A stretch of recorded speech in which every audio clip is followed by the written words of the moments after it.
This is what happens when you misuse a robot vacuum by, say, running it into a puddle of water. This is what happens if you follow our helpful tips to get the most out of your robot vacuum. Look at how shiny. Here are CNET's top tips and tricks for your robot vacuum.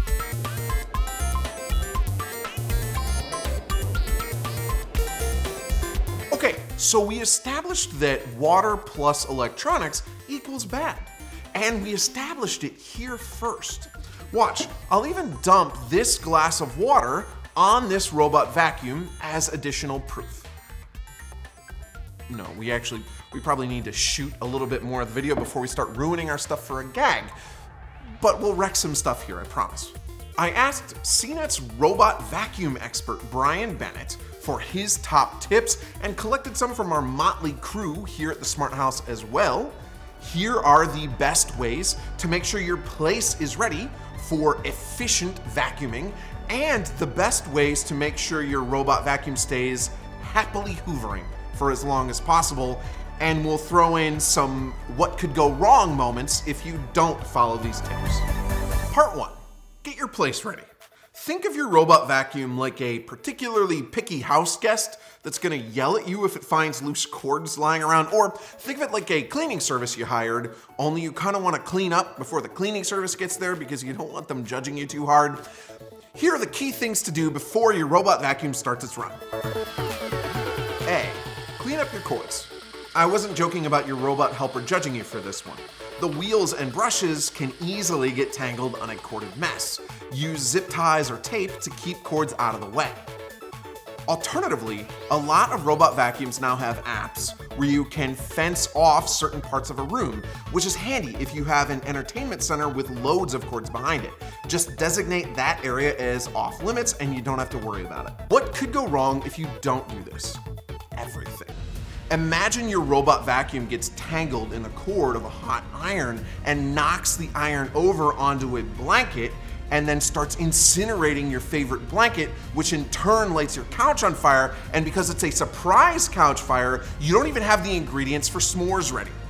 We're talking tragedy. It could also just pull a fragile lamp over and break it. And yes, we did buy a cheap lamp just for that shot. I told you we'd wreck stuff. It lived a short but meaningful life. B, watch out for high pile carpets, both in terms of robot vacuums and in general. They're very dangerous. Did you know that 85% of carpet-related fatalities are because of high pile carpets? I know that feels like a made-up statistic, and it is. High pile carpets can cause your vacuum to get tangled and stuck. To get around this, create fenced off areas in the app and/or roll up your rugs.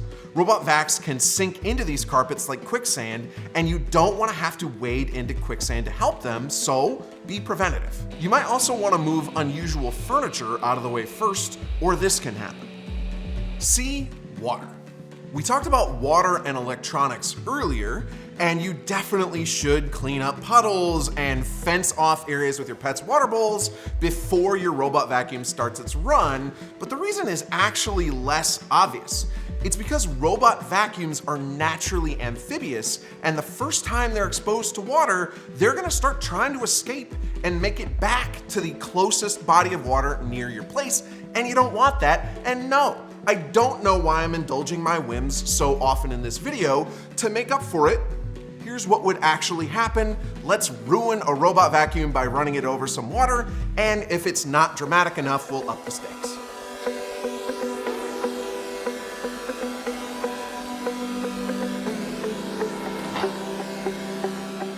Note, none of us knew that kick plate wasn't installed right, and we were expecting more drama here from the water. You still shouldn't use your vac on puddles. Note, your robot vacuum probably won't be able to clean up your local creek despite its innate desires. All right, part 2.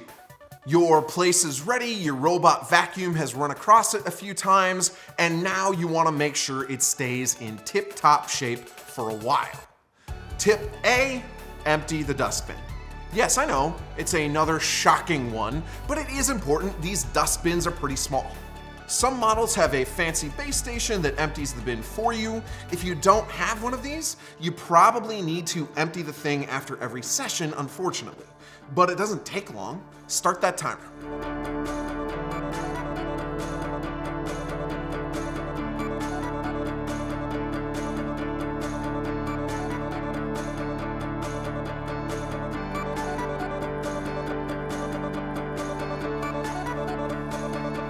If you do have a cool base station, you should still check the various apparati from time to time to make sure that you get rid of any dust clogs.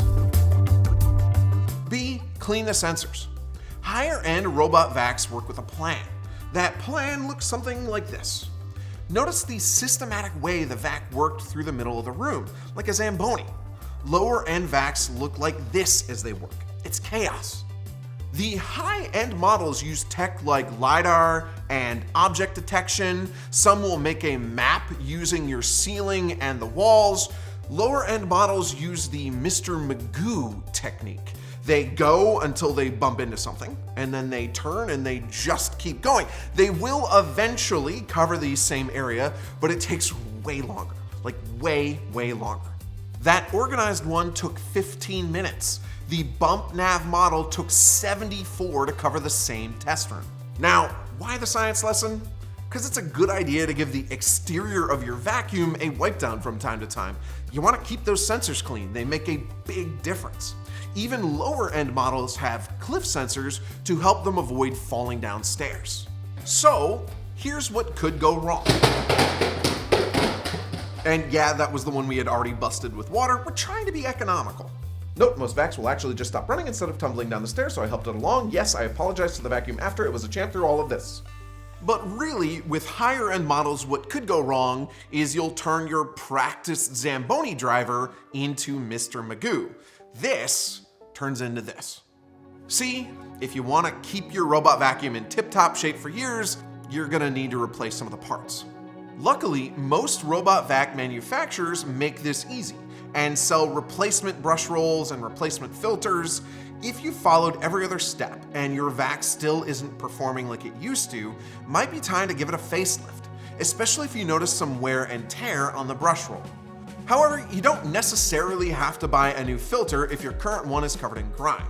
You can clean it yourself to extend its life. You still don't want to involve water in the mix. Remember the whole secretly amphibious thing. Instead, break out your toothbrush and give it a shine. Well, not your toothbrush, that's gross. Grab the toothbrush of your least favorite roommate. D, help the robot with pet hair. Your RoboVac should actually be able to handle it for the most part. Some of our favorite models are actually great at cleaning up after your furry friend, but the hair can still get tangled in the brush. So every few runs, take a look to see the remnants of sheddings past. Then either snip the hair with scissors and pull it loose, or look for clips to pull the whole brush roll out and pull off the hair from there. Not much in the way of gags with this one, so here's some footage of a cat riding a robot vacuum. And there we go. What better way to end than with a cat catting cattily? If you have other robot vacuum tips that you rely on, comment below to let me know. And if you want to know where we got those cool long exposure photos, check out our How We Test video here. Speaking of how we test, if you want to know about our favorite robot vacuum models and why we recommend them, I've posted more of CNET's coverage of robot vacuums in the description below. Thank you very much for watching. Please hit that thumbs up button if you enjoyed the video and subscribe to CNET's YouTube channel for more. Of course, that's just my advice. You can follow it if you'd like. If you don't, well, what could go wrong? 1, 2, 3.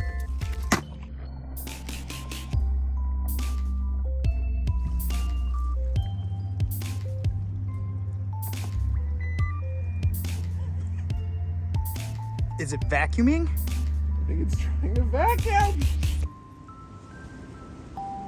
Oh my god, it just keeps going. There it goes. It's in distress.